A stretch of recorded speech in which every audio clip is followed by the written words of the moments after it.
So we've been going through this series, and there's more to come. So it is quite interesting, you know. So we'll continue, and tomorrow and day after, 2 days you will be practicing Mauna. I hope you are practicing all the things which you are supposed to do as part of the experiment, like eating 2 meals a day and half full, half stomach, plenty of water, journaling, and decluttering the home, cleaning the home 1 hour, meditation 1 hour, and reading books 1 hour. And as part of the weekend, there's a new exercise. You have to spend time in the nature. Find a nature spot. These 2 days, spend at least 2 hours in nature. 2 days, each day. Go to a nearby park and do walking, do exercise, any kind of thing. It is equally important. You should spend at least half an hour every day in doing exercises. Okay, if you don't have a maid, if you're a homemaker, you are sweeping the floor, cleaning the house, and you are washing your own clothes, that also is a natural exercise. But if you're using simply machines and vacuum cleaners, and there's no much exercise, then at least go for a walk. Your body feels very much flexible when you go for a walk and you exercise. And you do this experiment. When you are walking in the nature, your soul feels joy. There is a lot of joy when you walk in the nature. So don't miss that opportunity. The more you are in the nature, the more you feel stress-free. Okay. Small things doesn't bother you anymore. Right. So that is, and tomorrow, day after, 2 days, there won't be any session, but there will be only intense meditation.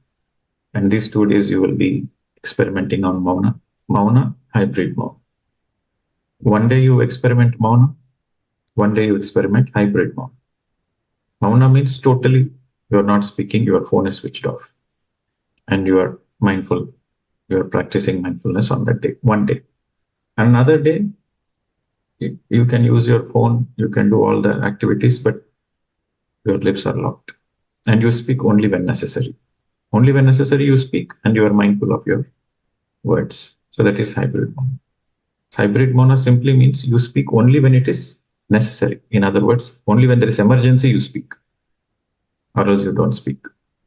So 1 day of complete Mauna and 1 day of hybrid Mauna, I want you to experiment for the next 2 days, Saturday, Sunday. And so these small experiments gives you a lot of understanding about yourself. So that's why it is very important. Okay, now continuing with this soul, the journey of the soul. So the soul is eternal. Fundamentally, you have to remember that the soul is forever. The soul is eternal. So stop counting the number of days, number of years, and even number of lifetimes. You stop counting. You have to see yourself as a soul every day. You cannot say that, oh, I'm so many years old, I'm this many years old, I'm 40, I'm 50, I'm 60, 70. No, you see yourself as a soul because the soul is eternal. There is no age for the soul. And stop counting the number of lifetimes also. Okay. So when you stop counting the number of lifetimes, when you stop counting the number of days, number of years, so then you are preparing yourself for this moment. Eternity is in front of you. So why to hurry? There is no need to hurry, so that the quality of hurry goes away. That tension inside you goes away. And there is no need to worry also, because eternity is in front of you. Whatever you want to do, you can do. If not today, tomorrow. If not tomorrow, next lifetime. If not next lifetime, after next lifetime. So eternity is in front of you. So no need to worry. Whatever your soul wants to do, it will do. So no need to worry and no need to hurry. But you should not waste time. That is the most important point you need to understand. No worry, no hurry. But don't waste time. Because this moment is important. This moment, use it for something beautiful. Use it to make your life a little more beautiful. Use this moment to bring a smile on your own face. Use this moment to bring a smile on somebody else's face. Use this moment in some creativity. Use this moment for friendship. Use this moment to learn something new. Use something, use this moment to learn something new, to create something new, to explore something new. Okay. So don't waste time. That is the only thing. But you don't need to hurry for whatever reason. You don't need to worry for whatever situation. No worry for whatever situation because everything is a learning experience. No need to hurry because eternity is in front of you. And don't waste time. So when you're living moment to moment, totally, only keeping this one point, I don't want to waste time. So without hurry, without worry, utilize the time wisely. That is how the soul celebrates. Okay. So satisfaction primarily is when you take care of your needs and when you take care of your desires. So the one point you have to understand is the soul, the very purpose of the soul coming to earth is to enjoy. The very purpose the soul has come is to enjoy. And if anybody asks, what is your purpose of life? My purpose of life is to be happy. That's all. Very simple. The very purpose of life is to be happy, is to celebrate. And whatever it takes for you to be happy, you do that. That is your purpose of life. For some people, painting gives joy. So that is their purpose of life. For some people, cooking gives joy. That is their purpose of life. For some people, teaching gives them joy. For some people, doing meditation gives them joy. For some people, reading books gives them joy. For some people, serving others gives them joy. Whatever action that gives you joy is your purpose of life. You are born to do that. That is how you know what is your purpose of life. You know your purpose of life based on what gives you joy. And your purpose of life keeps changing. It is not stagnant. It changes. The purpose of life changes from time to time. When you're a small child, your purpose is different. When you're a youngster, your purpose is different. When you're an adult, your purpose is different. Before marriage, your purpose is to have boyfriend, girlfriend, and enjoy the time. And after marriage, your purpose is to enjoy the family life. So according to the situations, the purpose changes. And when you're an old person, your purpose is different. So your purpose of life keeps changing. You have to understand that. Your purpose of life keeps changing. And anything which gives you joy is your purpose of life. Any act, any action, any act and any action which gives you joy is your purpose of life. So this is how one discovers their own purpose of life. You discover your own purpose of life through trial and error to see which kind of work gives you joy. Trial and error. And the one which gives you the maximum joy, you continue it. So fundamentally, the very purpose the soul has come is to enjoy, is to celebrate. And by taking care of your desires, some people, they think desires are bad. No. Unlimited desires are bad. Desires are not bad. You have to take care of your needs. That is your duty. You have to take care of your, when you take care of your needs, you feel satisfaction, you feel joy. You are hungry. When you are hungry, you eat food. How much joy you feel? If you are hungry, you didn't eat food for 2-3 days, and after that you eat food, so much of joy you feel. So when you take care of your needs, and when you take care of your desires, naturally the soul is satisfied. Desires are nothing, there's nothing wrong with desires. But the desire should not be a greed. The desire should not go into the zone of greed. The desire cannot be unlimited. If you have unlimited desires, then you are bound to suffer. This is the discovery of Gautama Buddha. Gautama Buddha discovered the humanity is suffering because of Trishna. Trishna means greed. Greed means unlimited desires, never ending desires, greed.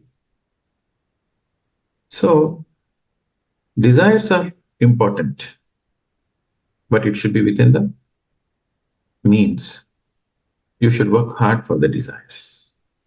You should take care of your needs and desires through right actions. You have to underline the word right action. Take care of your needs and desires through right action. What is right action? Right action means that action which helps to fulfill your desires and needs, and also it helps to fulfill others' desires and needs simultaneously. That is the right action. When your action is helping to fulfill your needs and desires, and simultaneously it is helping to fulfill others' needs and desires, that is right action. For example, I'm teaching here in the Zoom session. I'm sharing my experiences. So there is a lot of joy for me. I'm not sitting in front of the camera teaching you for your sake. I'm doing it for my sake. Primarily, it gives me joy when I teach. It gives me joy when I share. So I'm doing it for myself. So I'm fulfilling, I'm taking care of my desires. It gives me joy. But as I'm doing it, it is helping you also. It helps you to learn new things. So you're also feeling satisfied. You're also feeling happy listening to it. So this is a right action. Example of a right action where I am also feeling satisfied and you are also feeling satisfied. This is a right action. Suppose you are growing a garden. In your garden, you are growing a lemon tree or an orange tree or an apple tree or a mango tree. So you are putting efforts to take care of the tree, nurturing, watering, manuring. You feel happy when you do gardening. And when you get the fruits, you eat the fruits, you are so happy. And also you share the excess fruits to others, your neighbors, your friends. They're also happy receiving. Right action, where you are happy and others are also happy. Through any action, when you are feeling satisfied and it is also helping others to feel satisfied, then it is the right action. All your needs and desires should be taken care through right actions.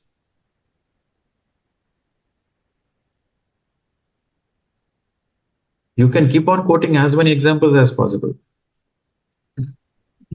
Right actions. For example, you want to go for a holiday. Okay, you hire a car. You want to have holiday. You want to celebrate, but you are hiring a taxi driver. The taxi person is asking, for example, $100. You bargain. No, no, no, 100 is too much. You give only 60. You agree for 60. So you want to go for holiday, you want to celebrate, but you want the poor taxi driver to not take care of his own family, not take care of his own children, not take care of his own expenditure. That is not right action.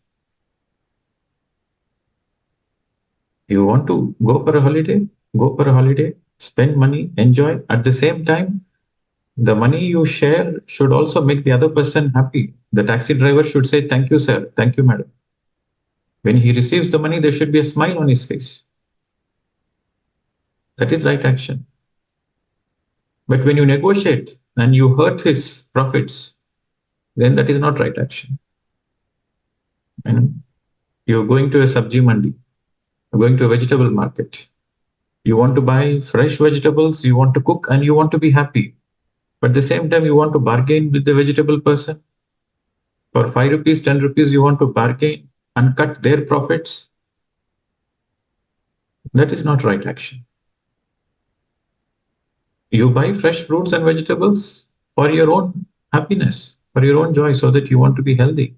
Similarly, while you are buying it, the other person also should be happy. There should be a smile. With everybody you interact, there should be a smile on the other person, on the other person's face. The shopkeeper should look for you to come again tomorrow. That is right action. Okay. So all your needs and all your desires should be taken care through right action. Then the soul is rejoicing. Okay. And let us discuss something, a new understanding.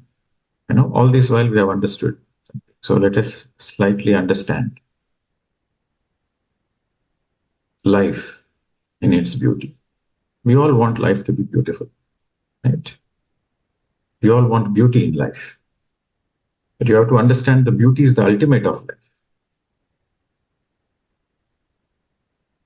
I think most of you would have heard Satyam, Shivam, Sundaram.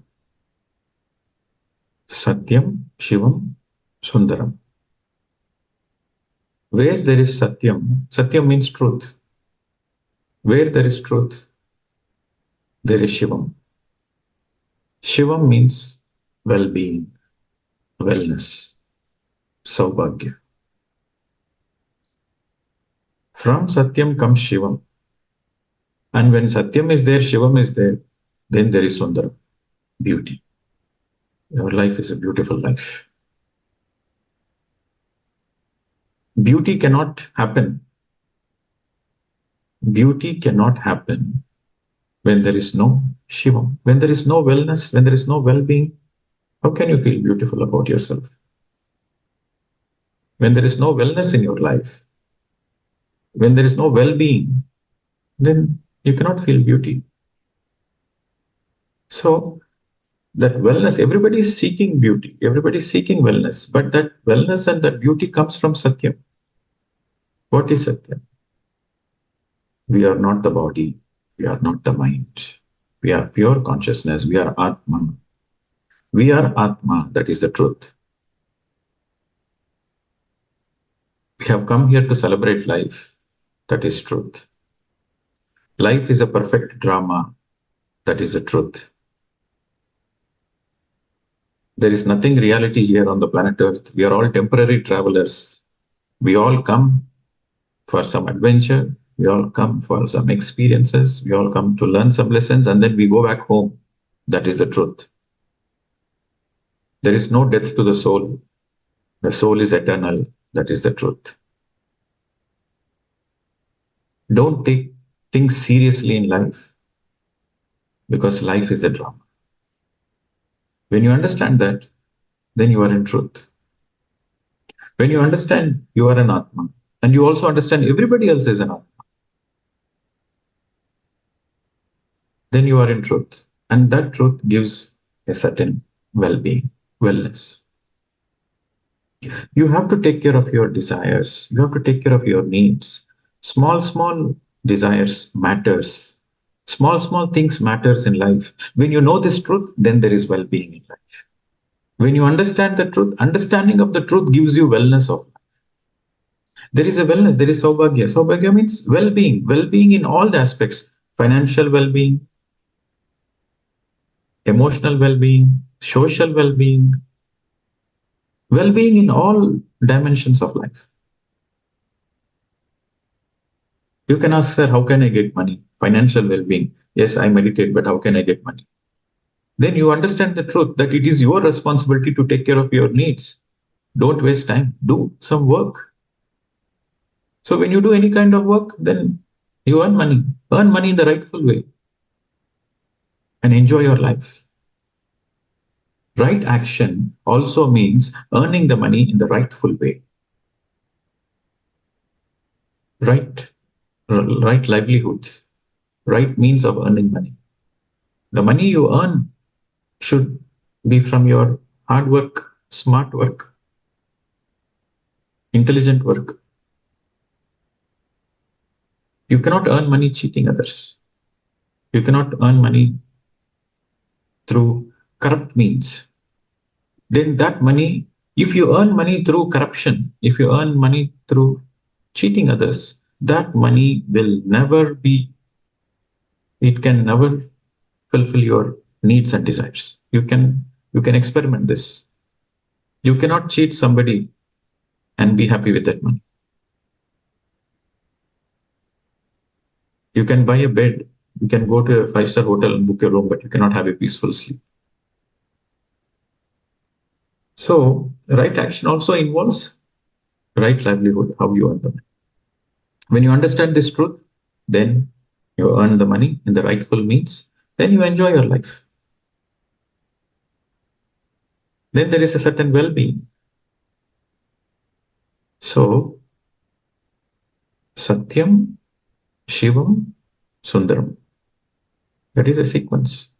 It is through the understanding of the truth, it is through the realization of the truth, it is through the contemplation of the truth, the well-being comes, the wellness comes, the fulfillment in life comes.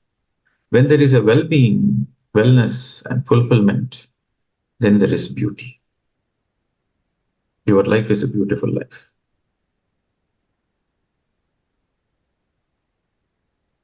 It begins with Satyam, ends with beauty. The first step is Satyam, the final step is Sundaram, beauty. Write down the formula.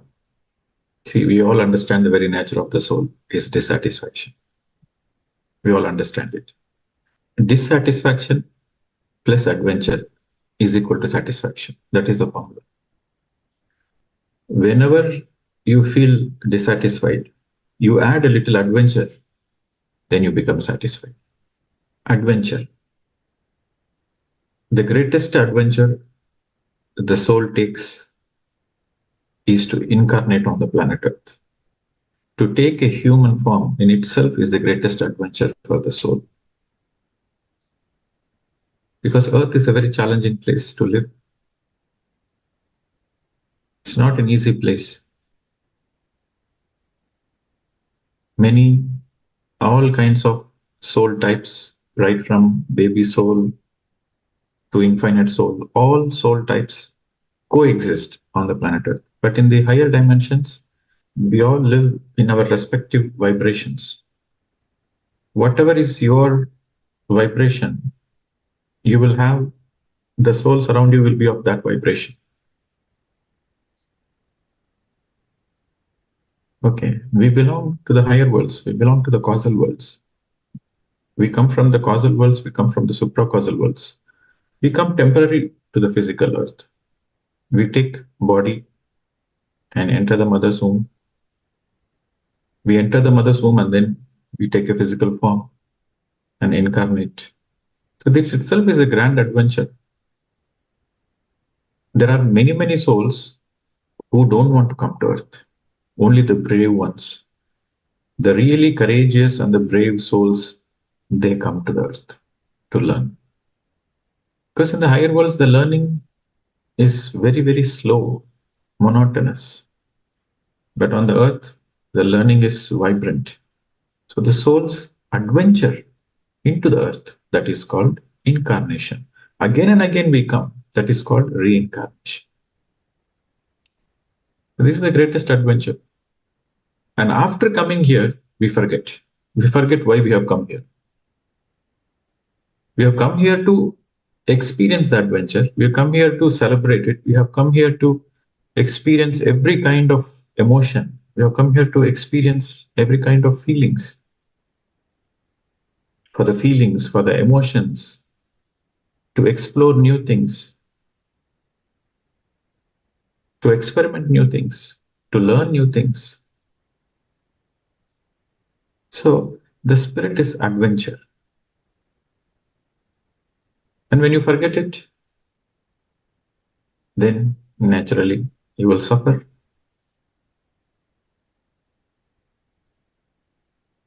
Adventure is the game, my dear friends.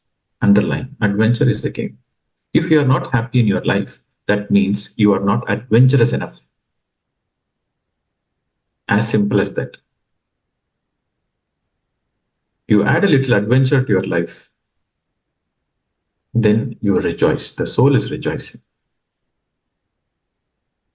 You to try new things, you need adventure. Mind likes repetition. This is a very important point. Mind likes repetition. Soul seeks adventure. Mind likes its own comfort zone. You are used to a certain place, you are used to certain people, and the mind is into repetition. So the mind always wants a comfort zone because everything is in your control. Everything the place, the people, the situation, everything you already used to it. So you prefer that. That is a comfort zone. So you have to get out of yourself from your own comfort zone. When you get out of yourself from your own comfort zone, then you head into adventure. Mind always prefers adventure, but you have to get out of your own comfort zone and seek adventure because the soul is always seeking adventure. Any moment death might come. Any moment you might go. We are not here permanently on the planet Earth. So what is the point of being a couch potato and being in your own comfort zone? What is the point of it? You have come, you have incarnated, you have taken birth for adventure, not to be a couch potato.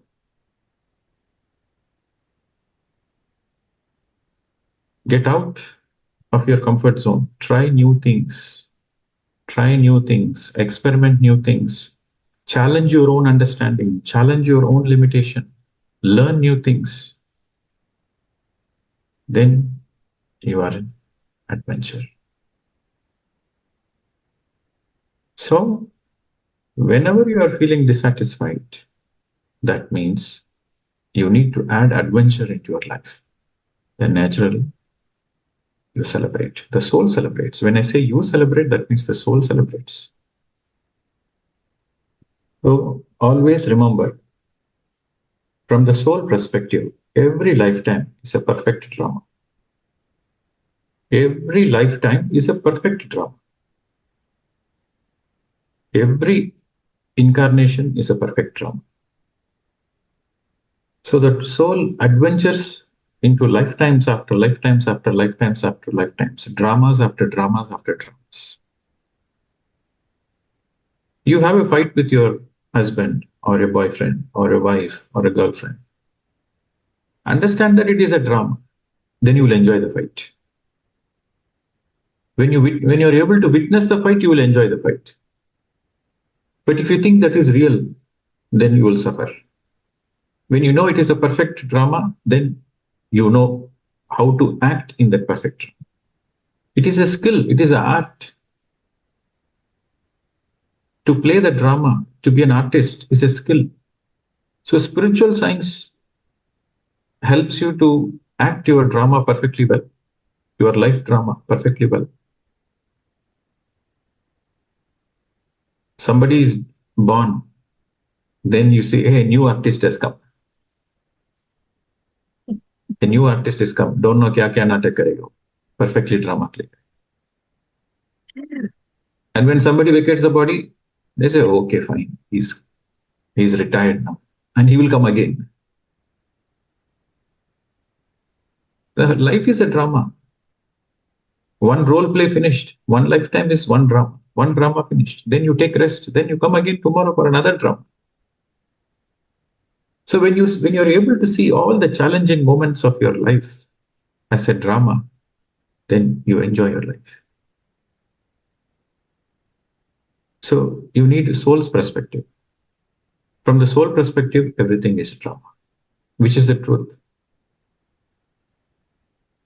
And a soul takes from an infant soul till infinite soul, takes about 400 lifetimes, plus or minus 50, 100 lifetimes. So different souls take as many lifetimes as possible. So every lifetime, the soul, through its own adventure, learns certain things. From the first lifetime, when it incarnates as an infant soul, till the final lifetime, till it incarnates as the infinite soul, the dissatisfaction always remains. This is the point to remember. The dissatisfaction always remains. From the first lifetime till the soul gathers enough experience, till the final lifetimes. In the final lifetime, when the soul becomes an infinite soul, then the soul is fairly satisfied. The soul is fairly satisfied. In the first lifetime, in the second lifetime, in the 100th lifetime, in the 200th lifetime, in the 300th lifetime, the soul is not satisfied, never satisfied. So there are stages in the soul evolution. The first stage is the infant. The second is a baby. The third is a young soul. The fourth is a mature soul. The fifth is an old soul. The sixth is a transcendental soul. Seventh is an infinite soul. And every stage, the consciousness keeps on changing. In the infant stage, for the infant soul, it is a survival consciousness.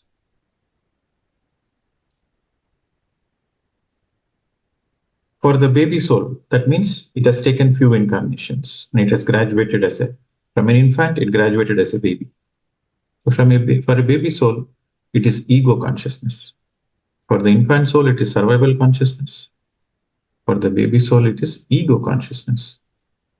Then, after many lifetimes, after many adventures, many experiments, many learnings, then the soul graduates into the next young soul. For the young soul, it is still a ego consciousness, but a hidden ego consciousness, a camouflaged ego consciousness. Infant souls focus only on survival, eating, sleeping, procreation. So they're only on survival consciousness. Young souls are ego consciousness, camouflaged ego consciousness. From the infant, they graduate into baby, where they want one-up. Ego consciousness or one-up consciousness. They want to be superior to others. They want to show that they are better than others. That is called one-up consciousness or ego consciousness. That is the baby soul stage. And the young soul, they are full of energy. They want to be the leaders. They want to be the spiritual leaders. Not spiritual leaders, religious leaders. Religious leaders, political leaders, leaders of different sects, leaders of different groups, union leaders. So they are full of energy. They want to be the leaders. And outwardly, their action seems to be like they are helping the people. Outwardly, they feel that, oh, we are here to serve the people. That's what all the political leaders say. We are here to serve. But there is a hidden camouflage. Camouflage means hidden. Hidden is ego consciousness. So for the young souls, for the baby soul, it is ego consciousness. For the young soul, it is camouflaged ego or hidden ego. In these three stages, the soul never enters spirituality, meditation. The soul is always focused on the outside world, making money, business, profits, people, power, name, fame. They're only focused on the material. Then, after few incarnations, the soul graduates into a mature soul. For a mature soul, for the first time, the soul realizes that it doesn't know the truth. What is the truth? The questioning happens. Who am I? What is this life? Where did I come from? What is birth? What is death? What happens after death? The questioning starts, and the soul is a mature soul. The search for truth happens in the mature soul. So in that stage, it is the consciousness is a silence consciousness or mauna consciousness. The soul tells itself, I don't know many things about life. I better keep quiet. I speak a lot. I speak as if I know many things, but I don't know anything. I better keep quiet. I'll be in mauna. I want to understand many things. So that is a silence consciousness, mauna consciousness. Then in that, the soul takes many, many, many incarnations, going to one ashram, going to one guru, to another guru, to another guru. Then the soul will start doing meditation, start doing many spiritual practices. That means the soul is a old soul. So when the soul is a old soul, that means the soul is in deep practice of meditation. So that soul will have the consciousness of the soul. The soul will always speak about the soul. In that particular lifetimes, they speak about Atma. The focus is on meditation, meditation. The focus is on soul evolution. So I repeat, the first stage is survival consciousness. Infant soul, survival consciousness. Baby soul, ego consciousness. Young soul, hidden ego, camouflaged ego. Then mature soul is a silence consciousness, mauna consciousness. Then the fifth, old soul, is a soul consciousness, soulhood consciousness. And in that stage, they become great meditation practitioners. They become enlightened masters. And when they become enlightened masters, they understand they are not the body. Soul consciousness simply means they practically realize they are not the body. They realize they are pure consciousness, they are Atma, they are a soul, they are eternal. So they realize that. So that is a soul consciousness. The next is the transcendental. The next stage is transcendental. So these people, they know meditations and they do a lot of meditations. They heal themselves through a lot of meditations. They clear a lot of karma, karmic baggage, and they have a perfect third eye. They have a perfect third eye and they can see a lot of other dimensions. They can perceive a lot of other frequencies beyond visual frequencies, beyond audible frequencies. Okay, so these are all transcendental souls. So in the transcendental souls, the consciousness is third eye consciousness, eternal consciousness, beyond consciousness. They are no more limited only to the planet Earth dimension because now they have connections to the other dimensions. Third eye consciousness, eternal consciousness. Okay, so that is the consciousness. Then the seventh is the infinite consciousness. In the infinite consciousness, infinite soul, the seventh stage is the infinite soul. In the infinite soul, the consciousness is playful consciousness, joker consciousness, oneness consciousness, seva consciousness, service. So the people who are in that infinite soul, they focus on seva. They are playful. They're all the time happy, playful. You know, they're into joker consciousness. You know, in a pack of cards, you take a joker card. It can fit in anywhere. A joker card can fit in any sequence. So similarly, they can fit in with any kind of people. When they're speaking to small children, they become small children. When they're speaking to old people, they speak that language. So whatever the other consciousness is, they speak in that language. Joker consciousness, playful consciousness, oneness consciousness, service consciousness. So that is the final lifetimes.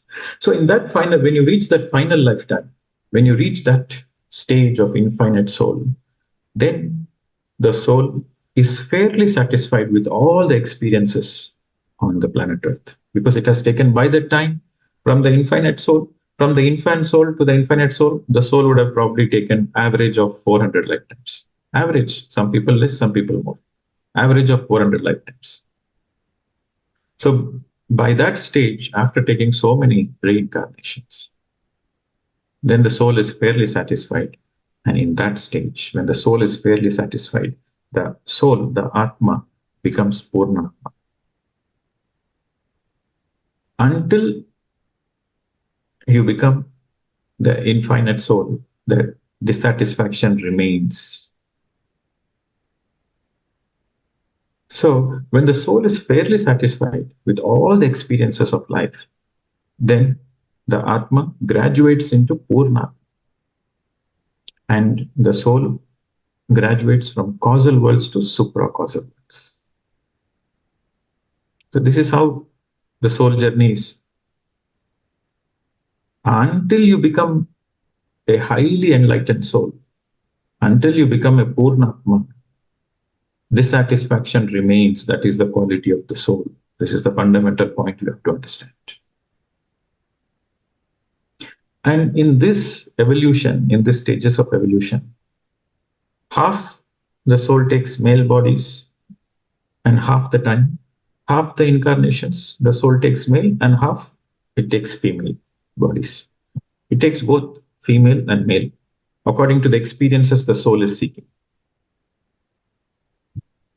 And it is equally important to understand that if you have taken a male body, your goal is to learn from female.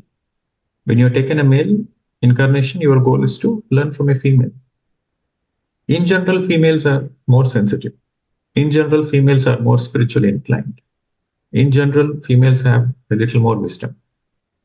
So the male should learn a lot of qualities from the female.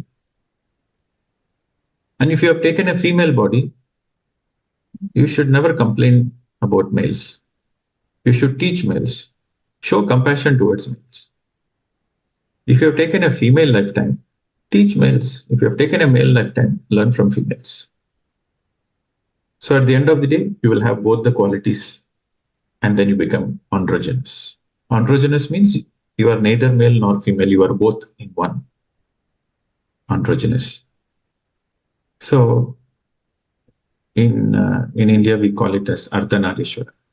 50% male and 50% female.